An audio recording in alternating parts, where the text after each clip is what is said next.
Hi friends, ಎಲ್ರಿಗೂ ನಮಸ್ಕಾರ. Welcome to V studio. ಯಪ್ಪ, ಏನು ರೀ ರಕ್ಷಿತಾ ಶೆಟ್ಟಿ ಹವಾ ಸೋಷಿಯಲ್ ಮೀಡಿಯಾದಲ್ಲಿ ಧೂಳೆಬ್ಬಿಸ್ತಿದ್ದಾಳೆ ಅಂತ ಹೇಳ್ಬೋದು. ರಕ್ಷಿತಾ ಶೆಟ್ಟಿ ಸಿಂಗಲ್ಲಾಗಿ ವೀಡಿಯೋಸ್ನ ಅಪ್ಲೋಡ್ ಮಾಡಿದ್ರು ಮಿಲಿಯನ್ಸ್ ಗಟ್ಟಲೆ ವ್ಯೂಸ್ಗಳು ಬರ್ತಿದೆ, ಅಥವಾ ಕೊಲಾಬ್ರೇಷನ್ನ ಮಾಡ್ಕೊಂಡು ವೀಡಿಯೋಸ್ಗಳನ್ನ ಅಪ್ಡೇಟ್ ಮಾಡ್ತಿದ್ರು ಕೂಡ ಮಿಲಿಯನ್ಸ್ ಗಟ್ಟಲೆ ವ್ಯೂಸ್ ಬರ್ತಿದೆ. ನಿಜವಾಗ್ಲೂ ಸೋಷಿಯಲ್ ಮೀಡಿಯಾದಲ್ಲಿ ಧೂಳೆಬ್ಸ್ತಿರೋದಂತೂ ಖಂಡಿತವಾಗ್ಲೂ ನಿಜ ಅಂತ ಹೇಳ್ಬೋದು. ಆ್ಯಂಡ್ ರಕ್ಷಿತಾ ಶೆಟ್ಟಿ ಯಾರ ಜೊತೆ ವೀಡಿಯೋಸ್ ಮಾಡಿದ್ರು ಕೂಡ ಅವರ ಪೇಜಲ್ಲಿ ವ್ಯೂಸ್ಗಳಾಗಿರ್ಬೋದು, ಅವರ ಫಾಲೋವರ್ಸ್ಗಳಾಗಿರ್ಬೋದು ಎಲ್ಲರೂ ಸಹ ಇನ್ಕ್ರೀಸ್ ಆಗ್ತಾನೇ ಇದ್ದಾರೆ. ಆ್ಯಂಡ್ ನಾನಂತೂ ಖಂಡಿತವಾಗ್ಲೂ ಅಂದ್ಕೊಂಡಿರಲಿಲ್ಲ ಬಿಗ್ ಬಾಸ್ ಮುಗಿದ ಮೇಲೆ ರಕ್ಷಿತಾ ಶೆಟ್ಟಿಗೆ ಮತ್ತು ಇನ್ನೊಂದು ವ್ಯಕ್ತಿಗೆ ಈ ಮಟ್ಟಕ್ಕೆ ಸೋಷಿಯಲ್ ಮೀಡಿಯಾದಲ್ಲಿ ಎಕ್ಸ್ಪೋಜರ್ ಸಿಗುತ್ತೆ ಅಂತ ಹೇಳಿ ನಿಜವಾಗ್ಲೂ ಎಕ್ಸ್ಪೆಕ್ಟ್ ಮಾಡಿರಲಿಲ್ಲ. ಬಟ್ ಬಿಗ್ ಬಾಸ್ ಮುಗಿದ ನಂತರ ರಕ್ಷಿತಾ ಶೆಟ್ಟಿಗಂತೂ ಅವಳ ವ್ಯಕ್ತಿತ್ವ ನೋಡಿ, ಅವಳಿರುವಂತಹ ರೀತಿ ನೋಡಿ, ಅವಳು ಹೇಗಿದ್ದಾಳೋ ಅವಳನ್ನು ಅದೇ ರೀತಿ ಅಕ್ಸೆಪ್ಟ್ ಮಾಡಿಕೊಂಡು ಅವಳನ್ನು ಫಾಲೋ ಮಾಡೋರು, ಅವಳನ್ನು ಇಷ್ಟಪಡುವಂತಹ ಜನಗಳ ಸಂಖ್ಯೆ ತುಂಬಾ ಹೆಚ್ಚಾಗಿದೆ ಅಂತ ಹೇಳ್ಬೋದು. ಜಸ್ಟ್ ಒಂದು ವೀಡಿಯೋನ ಅಪ್ಲೋಡ್ ಮಾಡಿದ್ದಾಳೆ, ಅದರಲ್ಲಿ ಯಾವುದೇ ರೀತಿಯಾದಂತಹ ಕಂಟೆಂಟ್ ಇಲ್ಲ, ಯಾವುದೇ ರೀತಿಯಾದಂತಹ ಮೆಸೇಜ್ ಕೊಟ್ಟಿಲ್ಲ, ಅಥವಾ ಏನೇ ಒಂದು ಆ್ಯಕ್ಷನ್ಸ್ ಆಗಿರ್ಬೋದು ಏನನ್ನೂ ಸಹ ರಕ್ಷಿತಾ ಶೆಟ್ಟಿ ಮಾಡಿಲ್ಲ. ಜಸ್ಟ್ ಒಂದು 5 to 10 seconds ವಾಕ್ ಮಾಡಿದ್ದಾಳೆ ಅಷ್ಟೇ. ವಾಕ್ ಮಾಡಿರುವಂತಹ ವೀಡಿಯೋಗೆ ಹಬ್ಬಬ್ಬ ಮಿಲಿಯನ್ ಗಟ್ಟಲೆ ವ್ಯೂಸ್ಗಳು ಬಂದಿದೆ. ಜಸ್ಟ್ ಒಂದು ಸ್ಯಾರಿ ಹಾಕ್ಕೊಂಡು ನೀಟಾಗಿ ರೆಡಿಯಾಗಿ, ಅದರಲ್ಲೂ ಏನು ಅಷ್ಟೊಂದು ಮೇಕಪ್ಪು ಅನ್ನೋ ರೀತಿಯೆಲ್ಲ ಏನಿಲ್ಲ. ಜಸ್ಟ್ ಸಿಂಪಲ್ಲಾಗಿ ಯಾವುದೋ ಒಂದು ಇನಾಗ್ರೇಷನ್ ಫಂಕ್ಷನ್ಗೇನೋ ಅಟೆಂಡ್ ಮಾಡಬೇಕಾದ್ರೆ ಇಲ್ಲಿಂದ ಅಲ್ಲಿವರೆಗೂ ಒಂದು ವಾಕ್ ಮಾಡಿದ್ದಾಳೆ. ವಾಕ್ ಮಾಡಿರುವಂತಹ ವೀಡಿಯೋನ ಇನ್ಸ್ಟಾಗ್ರಾಮಲ್ಲಿ ಅಪ್ಲೋಡ್ ಮಾಡ್ಕೊಂಡಿದ್ದಾಳೆ ಅಷ್ಟೇ. ಮಿಲಿಯನ್ ಗಟ್ಟಲೆ ವ್ಯೂಸ್ಗಳು ಬಂದಿದೆ ಆ ವಿಡಿಯೋಗೂ ಸಹ. ಏನೇ ಒಂದು ಸಣ್ಣ ಪೋಸ್ಟ್ ಹಾಕಿದ್ರೂ ಸಹ ಎಲ್ಲ ಪೋಸ್ಟ್ಗಳಿಗೂ ಸಹ ಮಿಲಿಯನ್ಸ್ ಗಟ್ಟಲೆ ವ್ಯೂಸ್ಗಳು ಬರ್ತಿದೆ. ನಾನಂತೂ ನಿಜವಾಗ್ಲೂ ಅಂದ್ಕೊಂಡಿರಲಿಲ್ಲ ಈ ಮಟ್ಟಕ್ಕೆ ರಕ್ಷಿತಾ ಶೆಟ್ಟಿ ಬೆಳೀತಾಳೆ ಅಂತ ಹೇಳಿ. ಸಾಕಷ್ಟು ಜನ ವೆಯ್ಟ್ ಮಾಡ್ತಿರ್ತೀರ ರಕ್ಷಿತಾ ಶೆಟ್ಟಿನ ಬೇರೆ ಯಾವುದಾದ್ರು ಸೀರಿಯಲಲ್ಲಿ ನೋಡೋದಕ್ಕಾಗಿರ್ಬೋದು, ಅಥವಾ ಈವೆಂಟ್ಸ್ಗಳಲ್ಲಿ ನೋಡೋದಕ್ಕಾಗಿರ್ಬೋದು, ಅಥವಾ ಶೋಗಳಲ್ಲಿ ನೋಡೋದಕ್ಕಾಗಿರ್ಬೋದು. ಯಾಕಂದರೆ ಕಾಮಿಡಿ ಶೋಗೆ ಬಂದಾಗ ಆ ಒಂದು ಶೋನ TRP ಸಹ ಕಿತ್ಕೊಂಡು ಹೋಗಿತ್ತು. ಅದನ್ನು ಸಹ ನಾವು ನೋಡಿದ್ದೀವಿ. ಬಿಗ್ ಬಾಸ್ನ ನಂತರ ಕಲರ್ಸ್ ಕನ್ನಡದಲ್ಲೇ ಒಂದು ಕಾಮಿಡಿ ಶೋಗೆ ಎಂಟ್ರಿ ಕೊಟ್ಟಾಗ ಆ ಪ್ರೋಮೋನೆಲ್ಲ ರಕ್ಷಿತಾ ಶೆಟ್ಟಿ ಇರುವಂತಹ ಪ್ರೋಮೋಗಳನ್ನೇ ಅಪ್ಡೇಟ್ ಮಾಡ್ತಿದ್ರು. ಸೊ ಆ ಒಂದು ಎಪಿಸೋಡು ಸಖತ್ತಾಗಿತ್ತು ನೋಡೋದಕ್ಕೆ, ತುಂಬಾ ಎಂಟರ್ಟೈನಿಂಗ್ ಆಗಿ ಕೂಡ ಇತ್ತು ಅಂತ ಹೇಳ್ಬೋದು. ಸೊ ರಕ್ಷಿತಾ ಶೆಟ್ಟಿನ ಯಾವುದಾದ್ರೂ ಶೋಗಳಲ್ಲಾದರೂ ನಾವು ನೋಡಬೇಕು ಅಂತ ಹೇಳಿ ಸಾಕಷ್ಟು ಜನ ವೆಯ್ಟ್ ಮಾಡ್ತಿರೋದಂತೂ ನಿಜ. ಬಟ್ ರಕ್ಷಿತಾ ಶೆಟ್ಟಿ ಯಾವುದೇ ಶೋಗೆ ಬಂದಿಲ್ಲ ಅಥವಾ ಯಾವುದೇ ಸೀರಿಯಲ್ಗೆ ಬಂದಿಲ್ಲ ಅಂತ ಹೇಳಿ ಬೇಜಾರು ಮಾಡ್ಕೊಂಡಂತೂ ಅವರ ಫ್ಯಾನ್ಸ್ಗಳು ಖಂಡಿತವಾಗ್ಲೂ ಗೊತ್ತಿಲ್ಲ. ಯಾಕೆಂದರೆ ಸೋಷಿಯಲ್ ಮೀಡಿಯಾದಲ್ಲಿ ಪ್ರತಿದಿನ ರಕ್ಷಿತಾ ಶೆಟ್ಟಿನ ಅವ್ರು ನೋಡ್ತಿರ್ತಾರೆ. ರಕ್ಷಿತಾ ಶೆಟ್ಟಿ ಏನು ಮಾಡ್ತಿದ್ದಾಳೆ, ಎಲ್ಲಿ ಹೋಗ್ತಿದ್ದಾಳೆ, ಯಾವ್ಯಾವ ಪ್ರಾಜೆಕ್ಟ್ಸ್ ಮಾಡ್ತಿದ್ದಾಳೆ, ಮೀನ್ಸ್ ಸೋಷಿಯಲ್ ಮೀಡಿಯಾಗೆ ರಿಲೇಟೆಡ್ ಆಗಿ ಯಾವ್ಯಾವ ಪ್ರಾಜೆಕ್ಟ್ಸ್ ಮಾಡ್ತಿದ್ದಾಳೆ ಎಲ್ಲದ್ರ ಬಗ್ಗೆ ರಕ್ಷಿತಾ ಶೆಟ್ಟಿ ಅಪ್ಡೇಟ್ಸ್ಗಳನ್ನು ಕೊಡ್ತಾನೇ ಇದ್ದಾಳೆ. ಸೊ ಅದಕ್ಕೋಸ್ಕರ ರಕ್ಷಿತಾ ಶೆಟ್ಟಿನ ನಾವು ಸೋಷಿಯಲ್ ಮೀಡಿಯಾದಲ್ಲಿ ನೋಡ್ತಾನೇ ಇದ್ದೀವಿ. ಬಿಗ್ ಬಾಸ್ನ ನಂತರವೂ ಕೂಡ ಅವ್ರ ಜೊತೆ ಕನೆಕ್ಟ್ ಆಗೇ ಇದ್ದೀವಿ ಅನ್ನುವಂತಹ ಭಾವನೆ ಅವರ ಫ್ಯಾನ್ಸ್ಗಳಲ್ಲಿದೆ. ಸೊ ಅದಕ್ಕೋಸ್ಕರ ರಕ್ಷಿತಾ ಶೆಟ್ಟಿನ ಯಾರೂ ಕೂಡ ಮಿಸ್ ಮಾಡ್ಕೋತಿಲ್ಲ. ಆ್ಯಂಡ್ ರಕ್ಷಿತಾ ಶೆಟ್ಟಿ ಕೂಡ ಅವರ ಫ್ಯಾನ್ಸ್ಗಳನ್ನು ತುಂಬಾ ಮಿಸ್ ಮಾಡ್ಕೊತಿರ್ತಾಳೆ. ಬಟ್ ಸೋಷಿಯಲ್ ಮೀಡಿಯಾದಲ್ಲಿ ನಾವು ಅವಳಿಗೆ ಹಾಕುವಂತಹ ಕಮೆಂಟ್ಸ್ಗಳ ಮೂಲಕ ಅವಳು ನಮ್ಮ ಜೊತೆ ಯಾವಾಗಲೂ ಕನೆಕ್ಷನಲ್ಲಿ ಇದ್ದೇ ಇರ್ತಾಳೆ. ಆ್ಯಂಡ್ ಸಾಕಷ್ಟು ಜನ ರಕ್ಷಿತಾ ಶೆಟ್ಟಿ ಯಾವುದೇ ಸೀರಿಯಲ್ ಮಾಡಿದ್ರೂ ಪರವಾಗಿಲ್ಲ, ಸೀರಿಯಲ್ ಮಾಡ್ತಿದ್ರು ಪರವಾಗಿಲ್ಲ, ಶೋನಲ್ಲಿ ಬಂದರೂ ಸರಿ ಬರ್ತಿದ್ರು ಸರಿ, ನಾವು ಅವಳನ್ನ ವ್ಲಾಗ್ಸಲ್ಲೇ ನೋಡ್ಕೊಂಡು ಖುಷಿ ಪಡ್ತೀವಿ ಅಂತ ಹೇಳುವಂತಹ ಫ್ಯಾನ್ಸ್ಗಳು ಕೂಡ ತುಂಬ ಜನ ಇದ್ದಾರೆ. ಯಾಕಂದರೆ ರಕ್ಷಿತಾ ಶೆಟ್ಟಿ ಬಿಗ್ ಬಾಸಲ್ಲಿ ಹೇಗೆ ಅವಳಾಗಿದ್ಲು ಅದೇ ರೀತಿ ಅವಳ ವ್ಲಾಗ್ಸ್ಗಳಲ್ಲೂ ಕೂಡ ಅವಳಾಗಿ ಅವಳತನನ ಮಾತ್ರ ತೋರಿಸ್ತಾಳೆ. ಸೊ ನಾವು ಅದನ್ನೇ ಇಷ್ಟಪಟ್ಟಿರೋದ್ರಿಂದ ಎಕ್ಸ್ಟ್ರಾ ಮಸಾಲಾಸು, ಎಕ್ಸ್ಟ್ರಾ ಮೇಕಪ್ಸು ಎಲ್ಲ ಏನೂ ಇಲ್ದಿರ ಅವಳನ್ನು ಅವಳಾಗೇ ನೋಡೋಕ್ಕೆ ಇಷ್ಟಪಡೋದ್ರಿಂದ ಸೊ ನಮ್ಗೆ ಯಾವುದೇ ಶೋಗಿಂತ ಅಥವಾ ಯಾವುದೇ ಒಂದು ಸೀರಿಯಲ್ಗಿಂತ ಅವಳನ್ನು ಅವಳಾಗೇ ನೋಡೋದಕ್ಕೆ ಇಷ್ಟಪಡ್ತೀವಿ. ಅದಕ್ಕೆ ಅವಳ ವ್ಲಾಗ್ಸ್ಗಳನ್ನು ಕೂಡ ನೋಡೋದಕ್ಕೆ ಇಷ್ಟಪಡ್ತೀವಿ. ಆ್ಯಂಡ್ ಇನ್ನು ರಕ್ಷಿತಾ ಶೆಟ್ಟಿ ನೆಕ್ಸ್ಟು ಯಾವುದಾದ್ರೂ ಒಂದು ಶೋಗೆ ಬರ್ಬೋದು ಅಂತಂದರೆ, ಇವಾಗ ಏನು ಕ್ವಾಟ್ಲೆ ಕಿಚನ್ ಸೀಸನ್ 2 ಬರ್ತಿದೆ, ಆ ಒಂದು ಸೀಸನ್ಗೆ ರಕ್ಷಿತಾ ಶೆಟ್ಟಿ ಬರುವಂತಹ ಚಾನ್ಸಸ್ ತುಂಬ ಇದೆ ಅಂತ ಹೇಳ್ಬೋದು. ಯಾಕಂದರೆ ಬಿಗ್ ಬಾಸ್ ಮುಗಿದು ಇಷ್ಟು ತಿಂಗಳು ಆದರೂ ಕೂಡ ರಕ್ಷಿತಾ ಶೆಟ್ಟಿಗೆ ಇರುವಂತಹ ಕ್ರೇಜ್ ಒಂದು ಚೂರು ಕಡಿಮೆ ಆಗಿಲ್ಲ. ಹೇಳಬೇಕು ಅಂದರೆ ಇನ್ನೂ ಜಾಸ್ತಿ ಆಗ್ತಾ ಬರ್ತಿದೆ ಅದು. ಸೊ ಅದಕ್ಕೋಸ್ಕರ ರಕ್ಷಿತಾ ಶೆಟ್ಟಿ ಕ್ವಾಟ್ಲೆ ಕಿಚನ್ಗೆ ಬರುವಂತಹ ಎಲ್ಲ ಚಾನ್ಸಸ್ ಇದೆ ಅಂತ ಹೇಳ್ಬೋದು.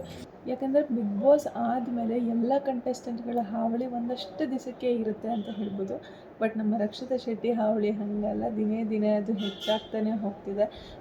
ಲಾಸ್ಟ್ ಸೀಸನಲ್ಲೆಲ್ಲ ನಾವು ನೋಡ್ತಿದ್ವಿ, ಬಿಗ್ ಬಾಸ್ ಮುಗಿದ ತಕ್ಷಣ ತ್ರಿವಿಕ್ರಮ್ ಅವ್ರಿಗೆ ಮುದ್ದು ಸೊಸೆ ಅನ್ನುವಂತಹ ಪ್ರಾಜೆಕ್ಟ್ ಕಾಯ್ತಿತ್ತು. ಆ ಕಡೆ ಭವ್ಯ ಗೌಡ ಅವ್ರಿಗೆ ಕರ್ಣ ಸೀರಿಯಲ್ ಪ್ರಾಜೆಕ್ಟ್ ಕಾಯ್ತಿತ್ತು. ಈ ರೀತಿ ಯಾರ್ಯಾರು ಫೇಮಸ್ ಆಗಿದ್ದಾರೋ ಅವ್ರಿಗೆಲ್ಲ ಹೊರಗಡೆ ಬಂದಿದ ತಕ್ಷಣ ಒಂದೊಂದು ಪ್ರಾಜೆಕ್ಟ್ ವೆಯ್ಟ್ ಮಾಡ್ತಿತ್ತು. ಬಟ್ ಈ ಬಾರಿ ಆ ರೀತಿ ನೋಡೋದಾದರೆ ಯಾವ ಕಂಟೆಸ್ಟೆಂಟು ಸಹ ಅಷ್ಟೊಂದು ಹಿಟ್ ಆಗಿಲ್ಲ. ಗಿಲ್ಲಿ ಎಲ್ಲರೂ ಸಹ ಎಲ್ಲರ ಪೊಸಿಷನನ್ನು ಗಿಲ್ಲಿನೇ ಟೇಕ್ ಓವರ್ ಮಾಡ್ದ ಅಂತ ಹೇಳ್ಬೋದು. ಯಾವ ಕಂಟೆಸ್ಟೆಂಟು ಸಹ ಅಷ್ಟೊಂದು ಹಿಟ್ ಆಗಿರಲಿಲ್ಲ. ಲೈಕ್ ಧನುಷ್ ಗೌಡ ಅವರು ಇವರೆಲ್ಲ ಇದ್ರೂ ಸಹ ಆ ಮಟ್ಟಕ್ಕೆ ಕ್ರೇಜ್ ಹುಟ್ಟಿಸುವಂತಹ ಕೆಲಸನ ಅವ್ರು ಯಾರೂ ಮಾಡಿರಲಿಲ್ಲ.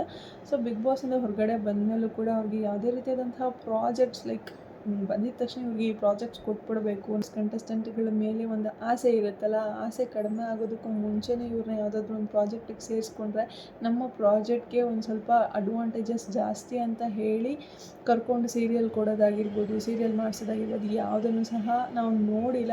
ಬಟ್ ಧನುಷ್ ಅವ್ರ ಬಗ್ಗೆ ಒಂದು ಅಪ್ಡೇಟ್ ಏನು ಬಂದಿದೆ ಅಂತಂದರೆ, ಧನುಷ್ ಅವ್ರಿಗೆ ಒಂದು ಪ್ರಾಜೆಕ್ಟ್ ಸಿಕ್ಕಿದೆ. ಲೈಕ್ ಕಲರ್ಸ್ ಕನ್ನಡ ಆಗಿರ್ಬೋದು ಅಥವಾ ಜೀ ಕನ್ನಡದಲ್ಲಿ ಆಗಿರ್ಬೋದು, ಇವೆರಡು ಚಾನಲಲ್ಲಿ ಯಾವುದಾದ್ರೂ ಒಂದು ಚಾನಲಲ್ಲಿ ಧನುಷ್ ಗೌಡ ಅವರು ಒಂದು ಸೀರಿಯಲಲ್ಲಿ ಇನ್ನೇನು ನಮ್ಮ ಮುಂದೆ ಬರುವಂತಹ ಚಾನ್ಸಸ್ ತುಂಬಾ ಇದೆ. ಬಟ್ ಯಾವ ಚಾನಲಲ್ಲಿ ಅನ್ನೋದು ಇನ್ನೂ ಸಹ ಕನ್ಫರ್ಮ್ ಆಗಿಲ್ಲ. ಬಟ್ ಧನುಷ್ ಅವ್ರನ್ನ ಬಿಟ್ಟರೆ ಬೇರೆ ಯಾವುದೇ ಕಂಟೆಸ್ಟೆಂಟ್ಗಳ ಬಗ್ಗೆ ಏನೂ ಅಪ್ಡೇಟ್ಸ್ ಇಲ್ಲ, ಏನು ಮಾಡ್ತಿದ್ದಾರೆ ಅನ್ನುವಂಥ ಅಪ್ಡೇಟ್ಸ್ ಇಲ್ಲ. ಆ್ಯಂಡ್ ಸೋಷಿಯಲ್ ಮೀಡ್ಯಾದಲ್ಲೂ ಕೂಡ ತುಂಬ ಆ್ಯಕ್ಟಿವ್ ಆಗಿರೋದಾಗಲಿ ಏನನ್ನೂ ಸಹ ಮಾಡ್ತಿಲ್ಲ.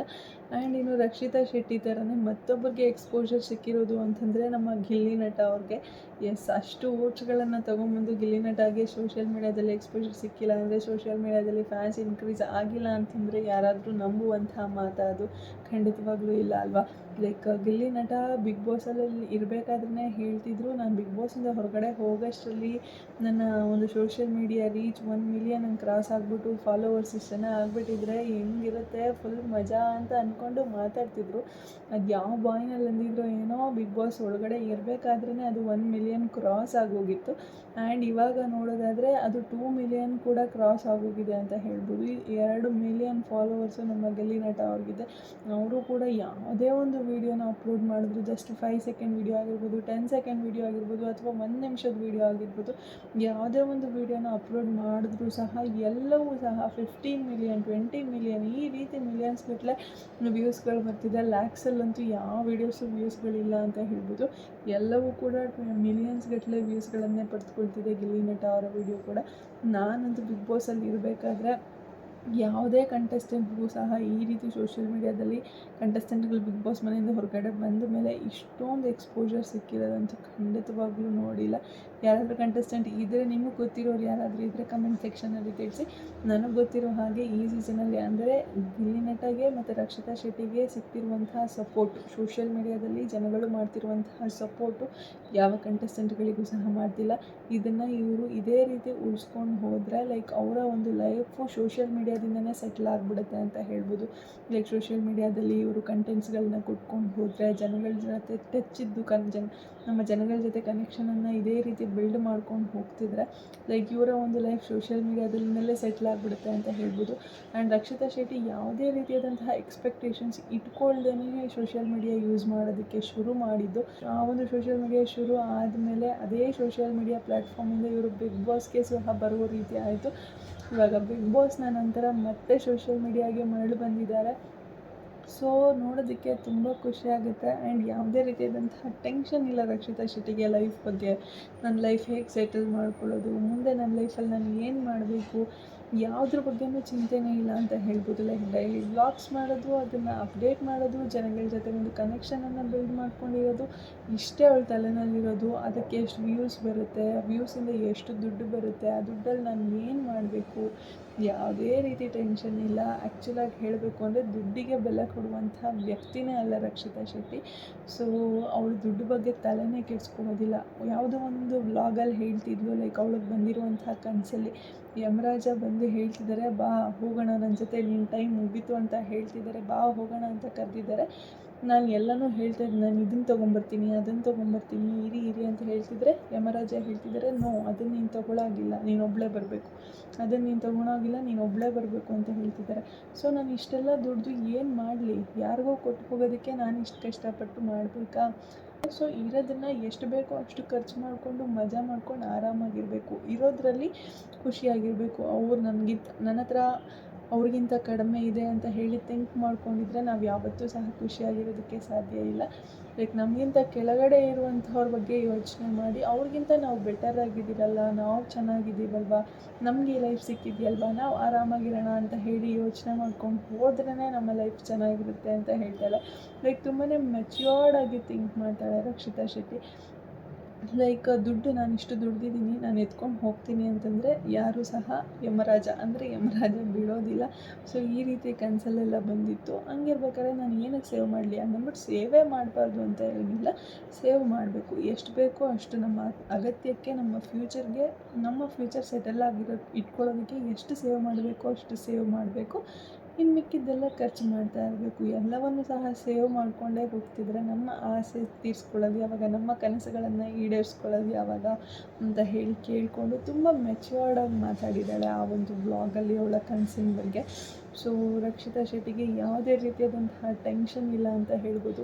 ಆ್ಯಂಡ್ ಇನ್ನು ನೆಕ್ಸ್ಟ್ ಸೀಸನ್ ಬಿಗ್ ಬಾಸ್ ಬಗ್ಗೆ ಹೇಳೋದಾದರೆ, ಒಂದಷ್ಟು ಜನ ಕಂಟೆಸ್ಟೆಂಟ್ಗಳು ಯಾರ್ಯಾರು ಬರ್ತಾರೆ ಅಂತ ಹೇಳಿ ಇವಾಗ ಆಲ್ರೆಡಿ ಪಾರ್ಟ್ 1ನ ಸೋಷಿಯಲ್ ಮೀಡ್ಯಾದಲ್ಲಿ ಮೀನ್ಸ್ ನನ್ನ ಒಂದು ಯೂಟ್ಯೂಬ್ ಚಾನಲಲ್ಲಿ ಅಪ್ಲೋಡ್ ಮಾಡಿದ್ದೀನಿ. ಲಾಸ್ಟ್ ಒಂದು 2 ವೀಡಿಯೋಗೆ ಮುಂಚೆ ಅಪ್ಲೋಡ್ ಮಾಡಿದ್ದೀನಿ. ಸೊ ನೀವು ಸಹ ನೋಡ್ಬೋದು.